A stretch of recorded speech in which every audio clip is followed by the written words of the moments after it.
thing that really got me interested was, as you say, the gyroscope. In a plane there is an artificial horizon, okay, and it's based on a gyroscope. And if you spin a gyroscope on a surface, it will want to stay upright. You can twist and tilt the surface as much as you like, the gyroscope will stay upright. So if a plane has a gyroscope and it starts following the curve of the Earth, the gyroscope would stay upright, which means the artificial horizon will start to roll backwards. But it doesn't. That's absolute proof that a plane flies over a flat surface rather than a curved one. Because I asked the pilot on my last flight, do you ever notice the artificial horizon rolling backwards? He said, no, but the artificial horizon has complex electronics in it to make sure it knows where it is on the Earth and it compensates. But I went to the manufacturer of the artificial horizon and they confirmed to me that it's completely mechanical, nothing electronic in it whatsoever. So it's literally just a gyroscope that can freely move. So that right there is proof to me that planes fly over a plane. None of it makes sense. The problem is that we're taught as children, this ball Earth lie, and you might ask as a child, what about the people in Australia? They're standing on the bottom of the globe, won't they fall off? And your teacher says, no, gravity. And you go, oh, okay. And you never go back to that question. But when you go back to it as an adult and start looking at it with a critical eye, right, the whole thing falls apart. As you say, the globe is spinning at 1,000 miles an hour. Neil deGrasse Tyson, who's a leading astronomer in America. I'm Neil deGrasse Tyson, bitch. Tells us that the Earth is not a perfect circle, it is actually an oblate spheroid, it's squashed and wider at the equator, yeah? So Earth, throughout its life, even when it formed, it was spinning, and it got a little wider at the equator than it does at the poles. So it's not actually a sphere, it's oblate, and officially it's an oblate spheroid. That's what we call it. But not only that, it's slightly wider below the equator than above the equator. A little chubbier. A little chubbier. Yeah. Chubby's a good way. It's like pear-shaped. So my question to him would be, why is there land at the equator? Because water will move more readily than rock. So if the Earth is spinning, the water will be collected at the equator.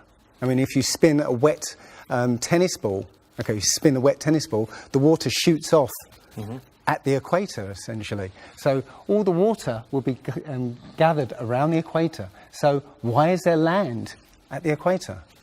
Doesn't make any sense. The other thing that's about the spinning Earth is looking at the stars. Now,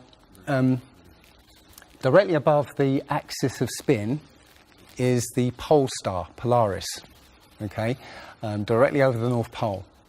And we're told that the reason that all the stars spin around the North Star is because the Earth is spinning at 1,000 miles an hour. Okay, seems to make sense because if you put a long exposure camera pointing at the North Star, you'll see the stars will make perfect circles around, perfect star trails. The only problem is the Earth is also orbiting the Sun at 67,000 miles an hour.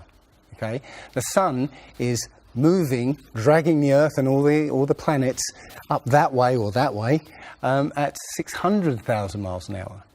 So why do we see perfect circles? Because that's the slowest speed, that's slowest motion in that mix. And yet the Earth is moving 67 times faster that way and 600 times faster that way. So you should see the stars do all sorts of strange motions, but you don't. You only see them make these perfect circles. that tells me that it's the stars that are moving, not the Earth. The thing is, what the scientists will give you is calculations and and theories why that happens. But we have experience. We see things and they either make sense or they don't make sense. What the scientists do is substitute our common sense and our intuition for calculations and theory, and we're supposed to believe the calculations rather than what we experience ourselves. There was a famous experiment back in the 1800s in England called the Bedford Levels experiment. Now, the Bedford Levels is a canal that is perfectly straight for 6 miles. Okay, so what a chap called Samuel Rowbottom did was he took a telescope, put it in the water about 8 inches above the water, and he had a friend, in a rowboat with a flag on the back, row all the way to the other end, and he was able to see the flag on the back of the rowboat the whole distance. Now, according to spherical trigonometry, the curve of the Earth is 8 inches per mile squared. So over 5 miles, that's 5 times 5, 25, times 8, which is 200, works out, that's 200 inches, which works out at 16 feet. That means the boat should have been 16 feet below the horizon. He shouldn't have been able to see the boat. Now, the scientists will say, oh, refraction and this and light bending around the Earth and stuff. But the fact is, it's perfectly flat.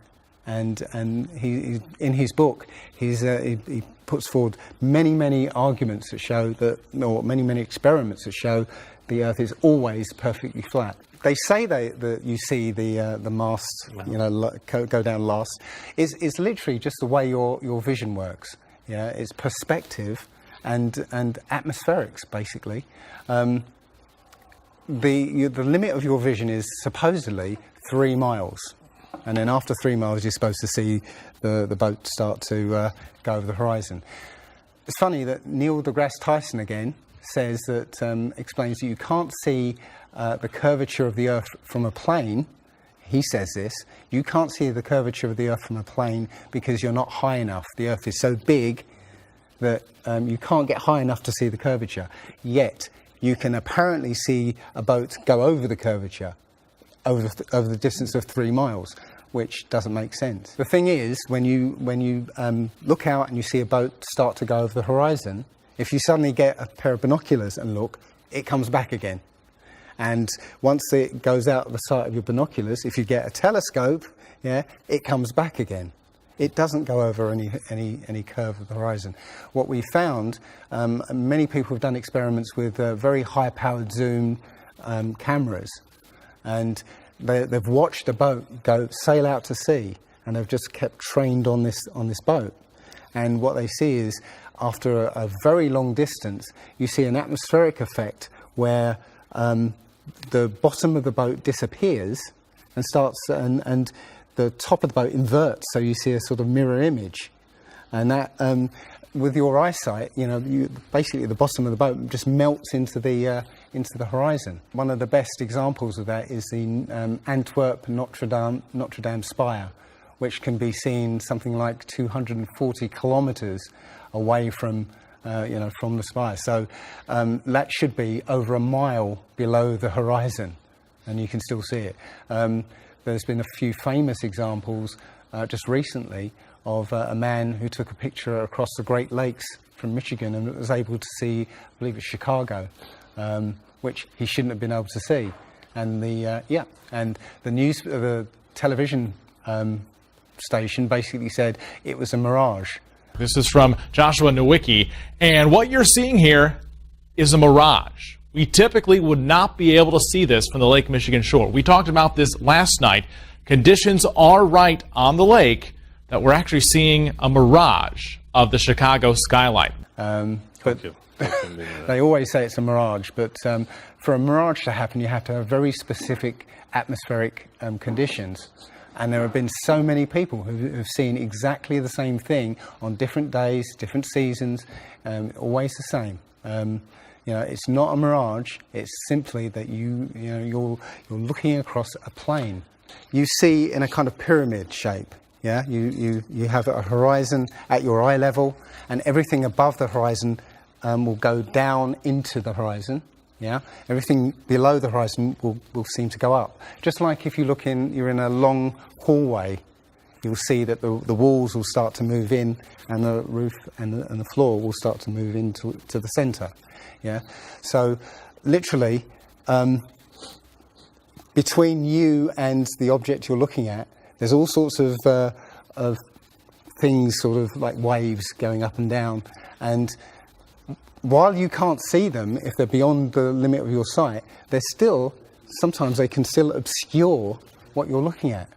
But it's just because they're between you and it, and it's just the way. It's literally perspective. It's better if I could draw a diagram, but it's a very difficult subject to get your head around if you're not used to it. But it is perspective. One sort of other proof is there's a place in Bolivia called Salar de Uyuni, which is a salt flat. It's literally 100 miles wide one way and 80 miles across, and it's perfectly flat. And when it rains, literally you get an inch of water, and it looks like a perfect mirror. Now, how does that happen on a sphere? Yeah, it shows you that, you know, if you're one end of this salt flat, you can see perfectly clearly the other end 100 miles away. So it's just showing you that the Earth is flat, and without the effect of the waves in the sea, you'll be able to see a whole lot further. If you were to go to NASA and download one of their photos of the Earth in the moon's sky and put it in Photoshop, okay, drop the saturation and the levels down, you'll see that the Earth has been pasted in, because you'll see a rectangular box around the Earth. It's all fraud. It's all fake. Pretty much everything NASA puts out is fraudulent. There are no images of Earth from space. The only one that NASA actually claims is a photograph was from 1972, and it's the famous picture. It's got Africa sort of near the top, and it's the same picture they've been using for the last 40 or 50 years in every textbook. Every other image is what they call a composite. It's Photoshop. There was another layer to sort of simulate the atmosphere. And then there's this little bright spot. It's called the specular highlight. So it's the reflection of sunlight off of water. Those are the pieces, but you can't just slap them all together. It just didn't look realistic. It looks kind of flat, or the clouds are sort of too see-through. So I just hit Command Z a lot. There's artistry to creating the world. What I imagine it to be. Unfortunately, I'm not an astronaut. I've never been to space. But I've looked at these images over and over again, trying to sort of get the essence of it. It is photoshopped, but it's has to be. It is photoshopped, but it's has to be. It is photoshopped, but it's has to be. It is photoshopped, but it's has to be. And many of us have been looking at these images of Earth, including the one they called the Big Blue Marble, which was released in 2002, I think. Again, when you zoom into it with Photoshop, you'll see where they've used the clone tool in Photoshop to take a picture of one of the clouds and stamp it in various places around the picture. They got lazy. In another image, they've even photoshopped the word sex in the clouds, which is a subliminal tool they use to get people to sort of relate to something. They literally, you can look at this and you can find it on NASA's website. In a video I'm working on at the moment, I've got a video from what they call the Galileo space probe. As it left Earth, it took a series of shots of Earth, apparently, and you see that over the course of 25 hours, the clouds never move. Okay, Now, I happened to find some pictures of satellite pictures of Earth, and I noticed that in these separately taken satellite shots, the clouds were exactly the same as the ones in the in this Galileo shot. So it's a cloud map. It would be very simple indeed to just silence everybody, put an end to this topic once and for all, turn the Hubble round and show us Earth in real time, zooming in onto a place so that we can see what's happening at that place, and we know that there is something up there looking down on us from space. But they will not do it. They can't do it. It can't. It doesn't exist. It literally doesn't exist. When you go onto the plane tracking software, you'll see hundreds and hundreds of flights over the northern hemisphere, and you can track those flights from beginning to end. When you look at any flight in the southern hemisphere, what you'll find is the flight takes off and disappears off the tracking, usually about an hour after takeoff, and then later on will reappear an hour before landing. Now, there's no explanation for it. I mean, the point is that distances are very different, and distances and flight plans are very different on the flat Earth than they are on the ball. And when you look at flights in the southern hemisphere, they make some really crazy, sort of deviations. So, for instance, if we look on here, let's say a flight from Cape Town over here to Australia, say Sydney in Australia, they will take you to Dubai first, somewhere around here, yes. Just recently there was a case of a woman who was pregnant on a flight, and she was her waters broke on the flight. And I think it was from the Philippines to Los Angeles. Mm-hmm. And again, if you look on this map, you're from around here somewhere to here. Okay. Now they were flying across, and literally her waters broke, and they had to divert. They had to land.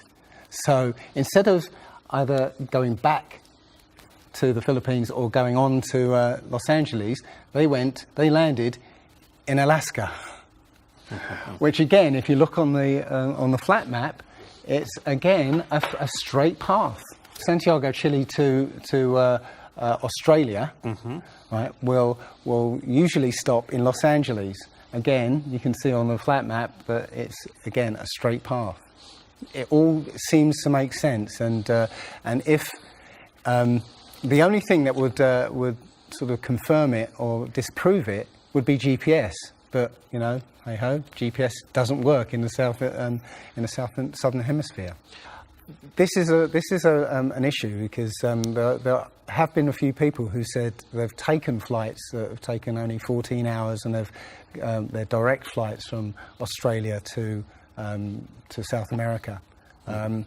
Now, somebody has actually redrawn the flat map to take into account these the distances, and apparently the distances work out. I haven't seen the map myself, but I should be looking further into it.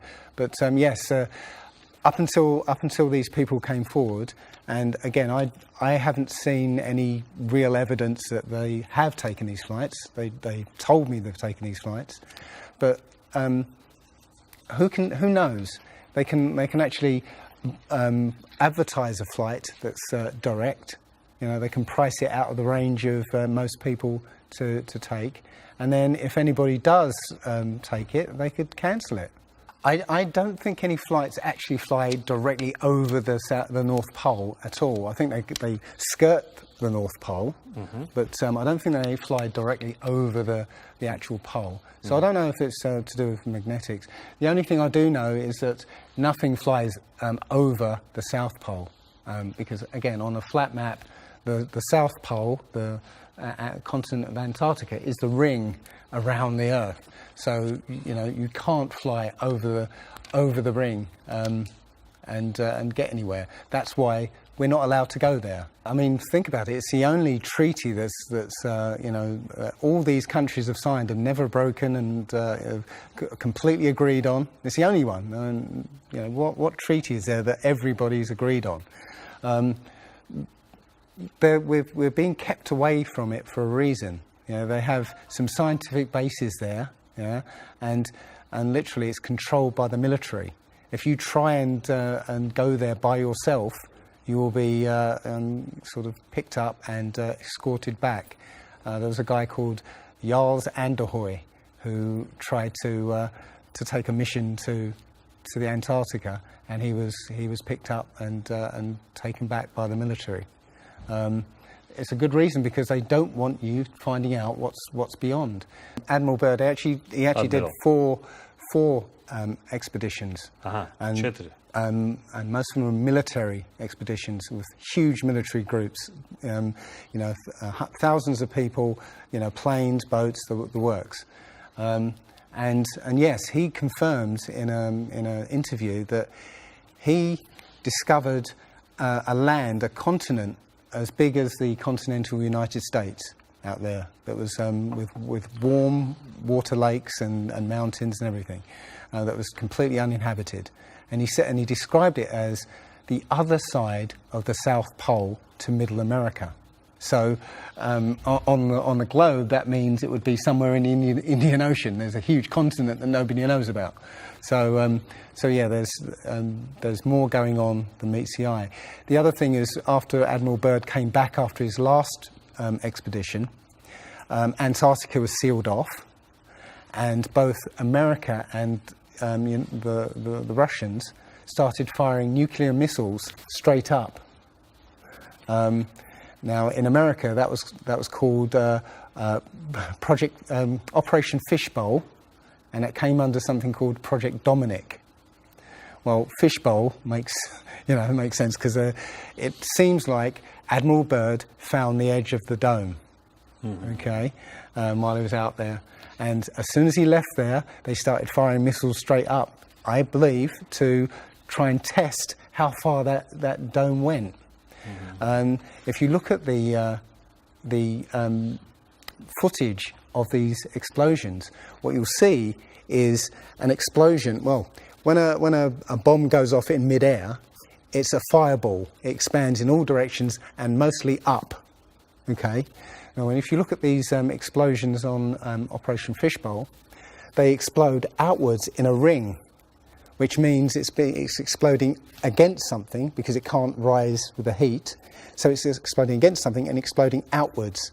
Okay, and the middle of the explosion, you'll see it glows, hot, and then it cools over time. So it looks to me like they were exploding against a dome. Now, I said it was Operation Fishbowl, obviously Fishbowl, but there's a chap called Rob Skiba who discovered that the Project Dominic, the word Dominic means of the Lord, fishbowl of the Lord. So I believe they clearly know that we're in an enclosed system, and Admiral Byrd found the edge, and they've tested to see how far it goes up. They will also say that if a sniper is trying to hit something a great distance, a couple of miles away, they have to take into consideration the spinning of the Earth, because they say that as the bullet leaves the muzzle of the gun, it's now independent of the rotation of the Earth. So, the Earth will spin away from where the bullet, and you have to take that into account. They say that about artillery shells as well, but it's not true. If that was true, a sniper would have to spend ages and ages calculating how to make that shot, and they don't. They literally take into consideration the wind and the elevation, and they don't take the Coriolis effect into consideration at all. Also, planes. If that works for bullets, if bullets, as soon as they leave the Earth, they're now independent of the spin, then why doesn't it work for planes? There's a video on YouTube that actually tries to explain that the Coriolis effect works by using the example of a paper plane. You have to throw it. If you throw it north, the Earth will spin and the plane will land sort of east. But if you take the idea of a real plane, a plane would have to aim north to go east in that case. But that's not what happens. And if that was the case as well, planes would have to land on runways that are moving. And that would be impossible. But how is it that you can take a flight from London to New York and it will take exactly the same time as a flight from New York to London? Yeah, one's with the spin of the planet and the other one's against it. So it doesn't make sense. They'll say that the whole atmosphere is moving, with the planet, but that doesn't make sense either, because the atmosphere, say it's that thick, the top layer of the atmosphere will be moving slow, and as further you get in, will be moving faster. How, if everything is moving like that, how do you get a light breeze that blows against the spin of the planet? How do you get a breeze that goes from north to south? It just doesn't make sense. And again, science will give you calculations and esoteric ideas, but you can go out and look for yourself, and you'll see what makes sense and what doesn't. The other thing is that we have senses to be able to sense acceleration. You get in a car and somebody puts their foot down, and you get thrown back in your seat. You can feel the acceleration. Yeah, you can feel changes, very minute changes of acceleration.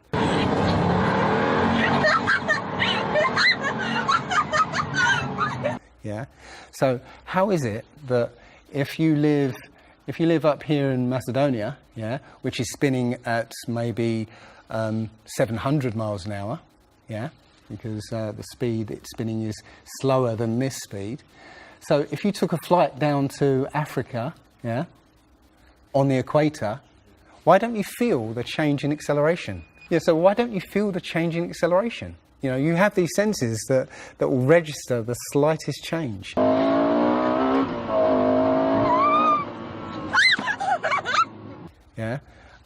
But you get off the plane there and you don't feel dizzy, because now you're moving a lot faster. So no, it doesn't make sense.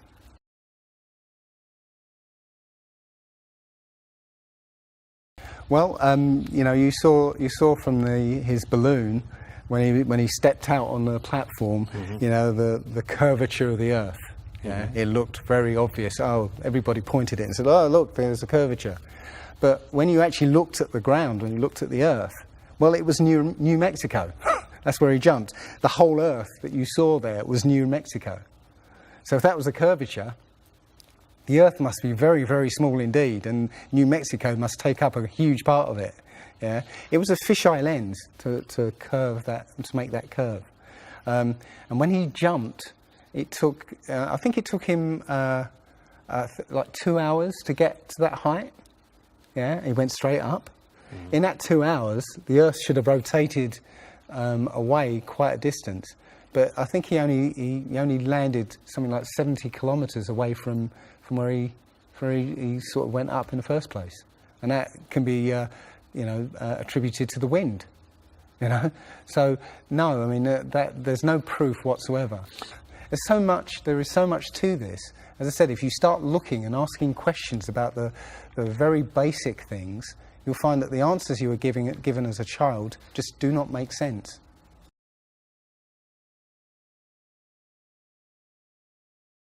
So the idea there is that it must be a globe, because the sun, if the sun's here, then it's got to be dark on the other side. Well, the thing about the sun is that we're told it's 93 million miles away. It's not. It's actually something around 3,000 miles away, and about 34 miles across.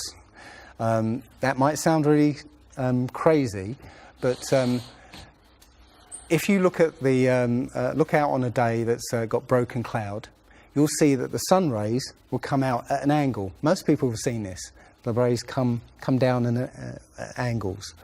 If the sun was 93 million miles away, then all the light will be coming parallel. So if you imagine, there's no way to show 93 million miles, but something way, way over there, all the light that reaches this globe will be parallel. There's no way that light can come that far and spread out like that. Now, if you follow those light rays, you'll see exactly where the sun is. And as I said, it works out to be about 3,100 miles. Now, if that's the case, and the sun is circling over this flat plane, yeah, its light range is limited. So it's illuminating the part of the Earth it's like over at the moment. So, say over Europe, it might, or over South America there, it's over there. Well, Australia's going to be in the dark because the sun isn't going to throw enough light to illuminate Australia. Yeah. Now, most people say, well, I see the sun rise and set. How can that be if it's just going round in a circle? Well, that's perspective again.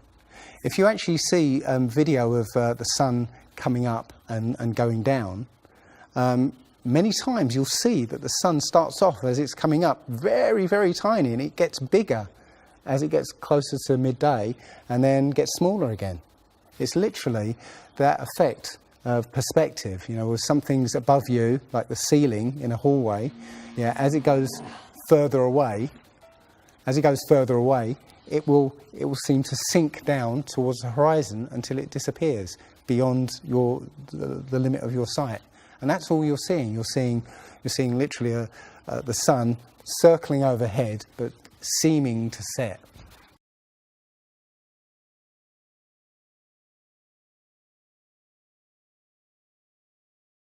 There was a team in California that launched a rocket 75 miles up.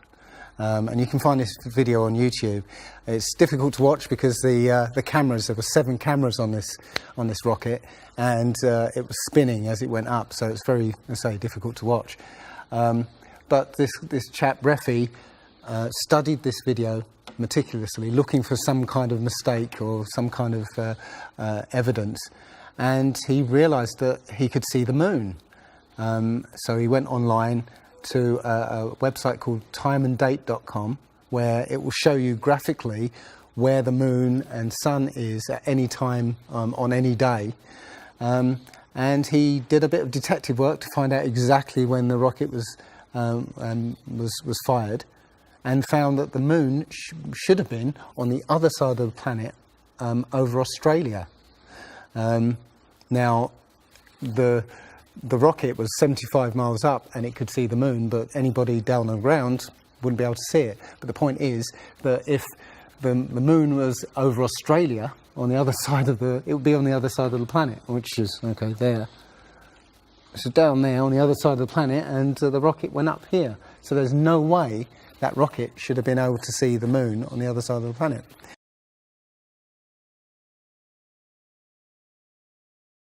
If you watch the trajectory of the space shuttle, it doesn't go straight up.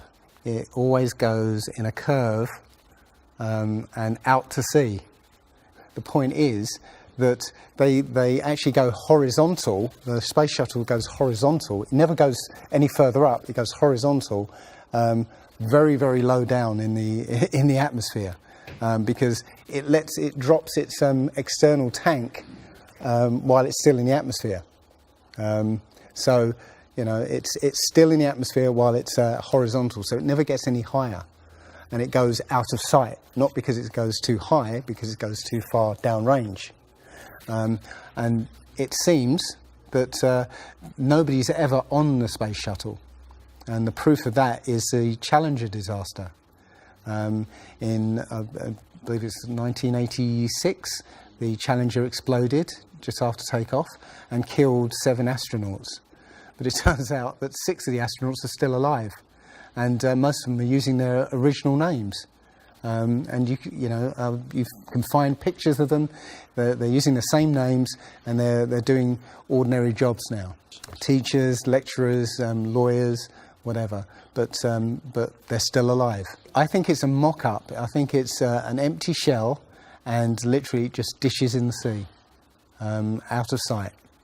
and they have a plane that's mocked up to look like a space shuttle, and you can see whenever the space shuttle lands, you can hear it. It's a loud jet engine. You watch any video of the space shuttle landing, you can tell it's a jet engine. It's a jet-powered aircraft. That's it. It's not a glider. In my video, I show you a glider, how that seems, and then I show you the space shuttle, and yeah, it's not a glider. It's an aircraft, and that's what they're fooling us. They're taking billions of dollars in and giving us images and fake planes for that 10 billion, you know, however many billions of dollars it is. That you've got the external tank and the space shuttle, yeah. It's like horizontal at this point, and then they drop the tank. Okay. Now the space shuttle isn't powered at this point because the tank has all the fuel. Yes. Okay. So when the engine stops, the tank is dropped. Basically, the space shuttle and tank should follow the same path because neither of them are powered. They should both fall in the same way. Now, because the tank has all the fuel, those pods on the back of the space shuttle aren't fuel tanks. They have a very, very small amount of fuel in there for orbital manoeuvring. But from this point, which again is still in the Earth's atmosphere because the tank, you know, is falling there, it now has to go from there into orbit. They haven't got the fuel there to insert it into orbit.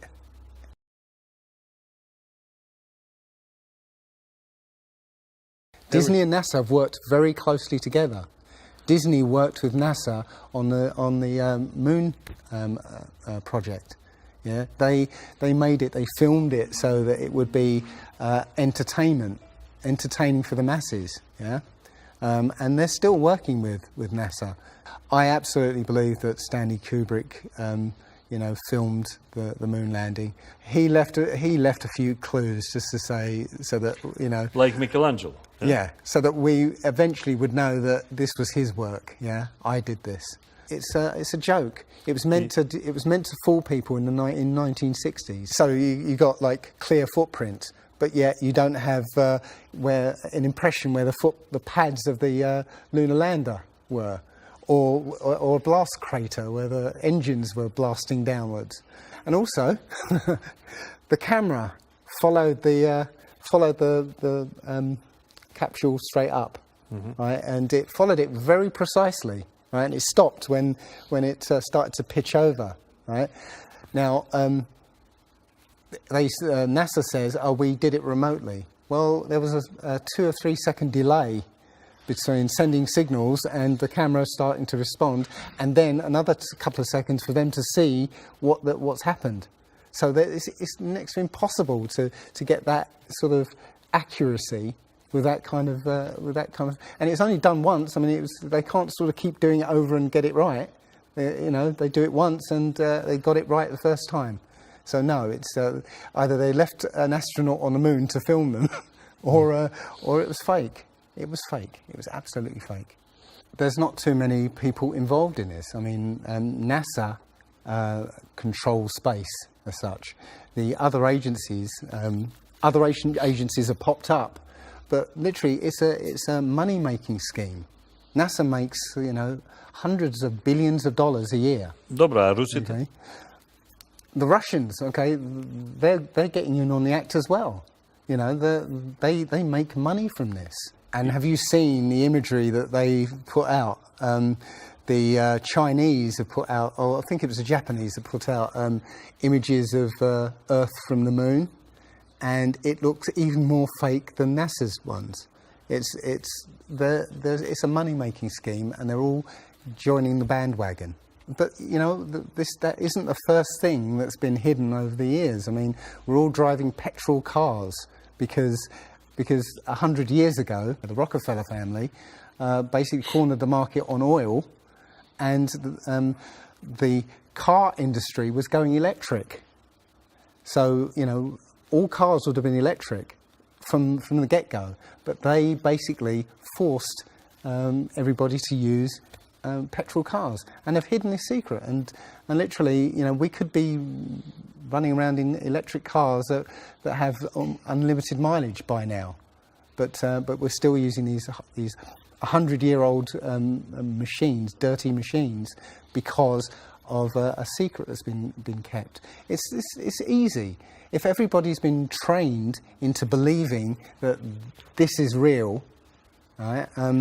And there's space, and it's within our interest to explore space and you know, go to the moon, go to Mars. Yeah, people will pay for it, and they're making billions. And yeah, there's more to it, because I believe there's a big deception coming, and it's to do with aliens, because now since Roswell, 1947. That was the first time anybody had ever understood the idea of aliens. But since then, we've been bombarded with science fiction and the idea of aliens. And most people believe there are aliens out there. So they've prepared us for an alien invasion or an alien saviour. And I think the flat Earth came along at the right moment to educate people, to make people believe or understand that we've been lied to. And if you know, as I know in my heart now, that is real and this isn't, I will not be fooled by aliens coming, because there are no aliens. There's no space. Yeah, it's all fantasy by Disney and NASA.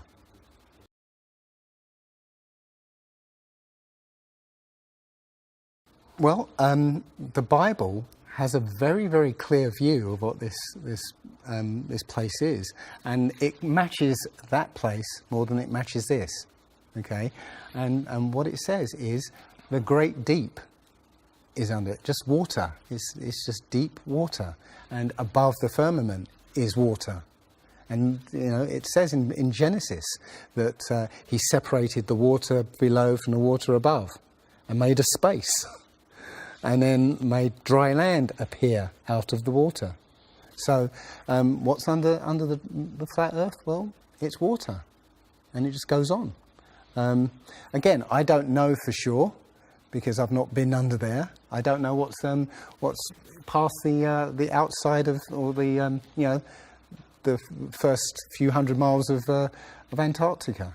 But everything I've seen over the last year and a half tells me that is true and this isn't. And I'm starting to believe and trust my intuition about this.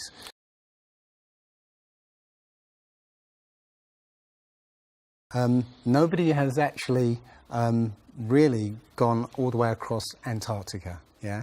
Now, there are millionaires out there who could, you know, assemble the resources to make an expedition and completely, you know, go across and chart Antarctica and make a name for themselves, being the first person to do that. Yeah, but nobody ever does. One thing I was going to say, which is slightly totally off topic, but the topic I really want to go to is that people, ordinary people, have become scientists through this. Okay. You know, the science community is ignoring a lot of the things that we're looking at, and so normal people are going out and doing experiments. And one of the experiments has turned up an amazing fact that we've not been told, and it destroys the whole idea of this heliocentric system, and that is the moon. If you get a piece of card, put it on the floor, and sort of you put another piece of card to act as a barrier for the moonlight. So you have the moon above, card on the floor, and a piece of card in front to shield half of the card. Yeah. Now, a lot of people have these laser thermometers. Now, you can actually measure the temperature of the moonlight next to the temperature of the shade of the moonlight, and you'll find the moonlight is colder than the shade, the opposite from the sun. So the moon is throwing out its own light, and that light is the opposite from the sun. Now, that tells you that it's not reflecting the sun's light. It's producing its own, and its light is different from the sun's. So, the scientific community have not told us this, because they won't tell us this, because it destroys this idea that the sun is lighting up the moon.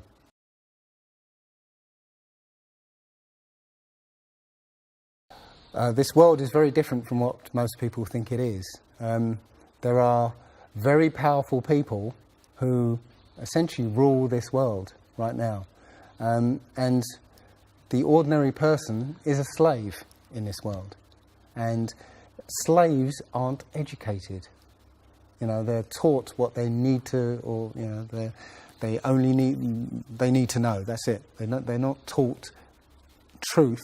They're taught what they need to know, and so you're taught enough so that you can, do the paperwork and operate the machinery, but you're not meant to know what's really going on, because that's the power they have over us. They know what's going on, how this world works. We don't, so they can control us. One of the things about slavery is the slaves weren't freed. They were never freed. When the 14th Amendment or 13th Amendment, I can't remember which one, actually made everybody a slave. If you're a citizen of a country, you're a slave. That's what a citizen is. So they literally extended the slavery to everybody and made it an open prison, and that's where everybody in the world lives now. We're slaves to very powerful masters. We don't see bars. No. Yeah? The bars are the borders of the country. Right? You have to use a pass to get out, and they'll let you out if you show them your pass. Yeah, and sometimes they won't let you out. As I was coming here, I was lining up to go on the plane, and somebody in front of me was told, "No, you can't fly. They found something in your bag, so you can't fly today." So, we have, as I said, we have natural rights to travel anywhere on this earth. We were born on this earth. We have the right to travel anywhere. But our masters have kept us in small, open prisons that you need to get permission to move around.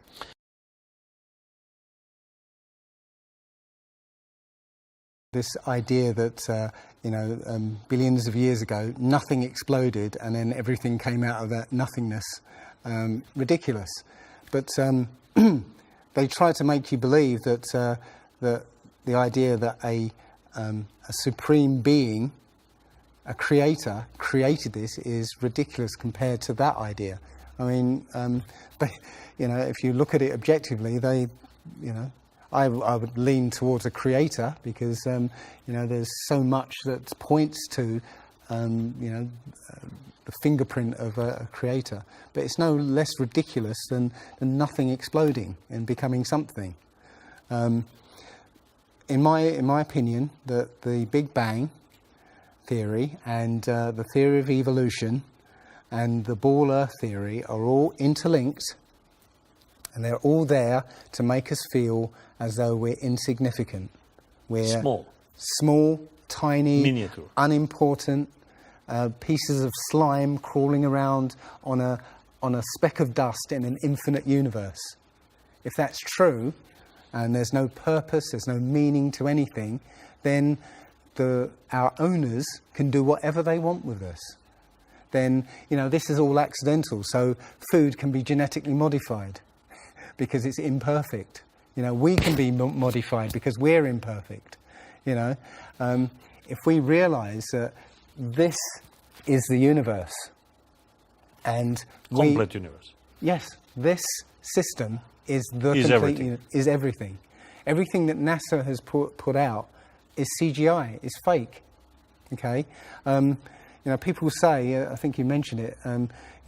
If you look out into the universe, you see that the moon is round, spherical, and the planets are spherical, and so why are we flat? Well, how do you know that the planets and the stars are spherical? All you get is, if you look for a telescope, you see a flat disk. If you think you see a spherical shape there, well, it needs two eyes to resolve 3D. If you're looking through a telescope, you can't see anything in 3D. It's going to be flat anyway. So all you see is a flat blob of light. It's only NASA that's given you these beautiful pictures of so-called planets and stars. Yeah. So it's a fallacy to say, well, everything else out there is spherical, so we must be. You know, how this is special. You know, so why? It's like saying a basketball is round, so why isn't the court round? You know, it's a fallacy. So this idea of a ball Earth, theory of evolution, the Big Bang, is all about making us feel nothing, so that we can be used. If everybody realised how special we all are, how unique every single life is, then this whole world would change overnight. We wouldn't allow ourselves to be used by this cabal. We wouldn't allow this planet to be destroyed, because they're destroying it because, oh, it's just an accidental planet, one of millions. We've found other Earths, you know. Eventually, if this one gets too messed up, we'll go to another one. No, this is it. So if we all realise that, then we wouldn't allow all these things that are going on. It's all about control. There are a small group of people who want to control the world, and because there's so many of us out there, you know, they can't control us directly. They can't, you know, this small group of people can't, you know, come round to all of us and control us directly. So they must use our own minds, our own hearts and minds against ourselves. And this is what they've done. They've educated us into this world, into this globe spinning, you know, heliocentric Big Bang evolution world, which makes us nothing.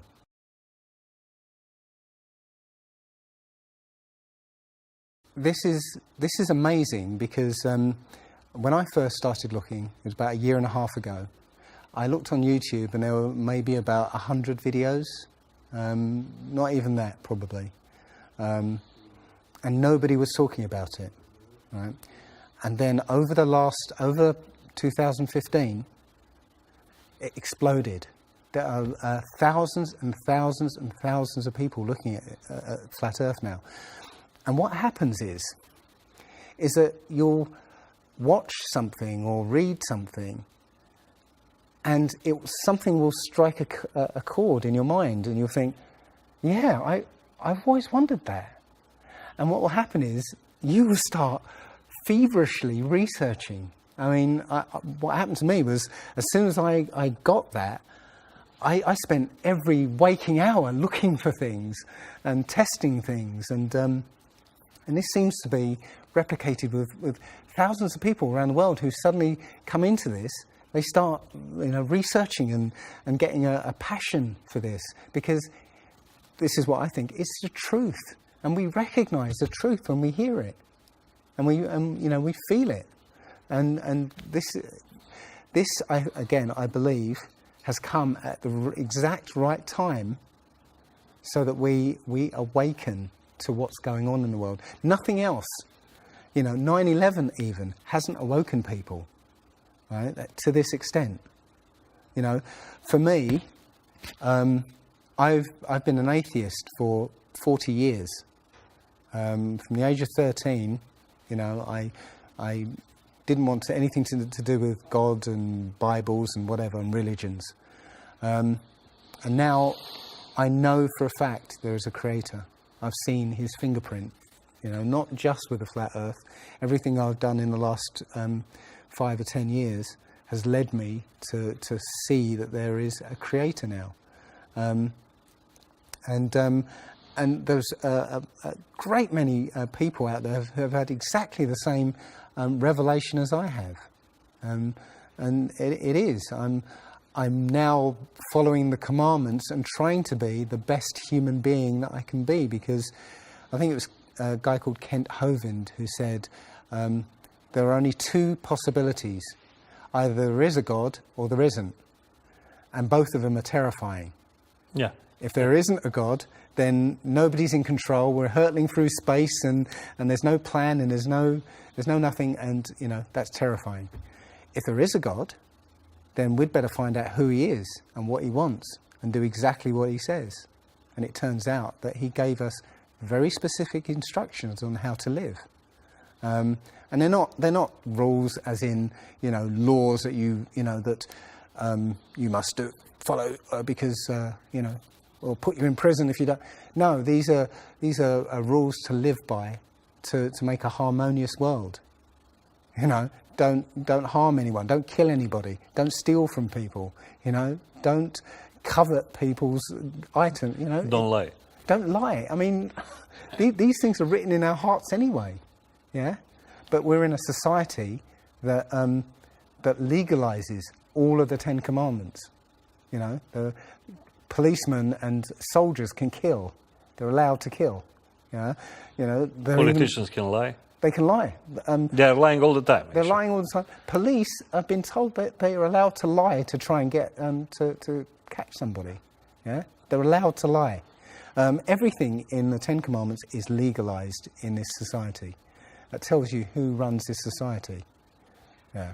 So yeah, this is a profound movement. I don't like using the word movement, but it's a profound shift in consciousness for people because, unlike any other topic that's come out in the last few years, this one has made people realise that they've been lied to.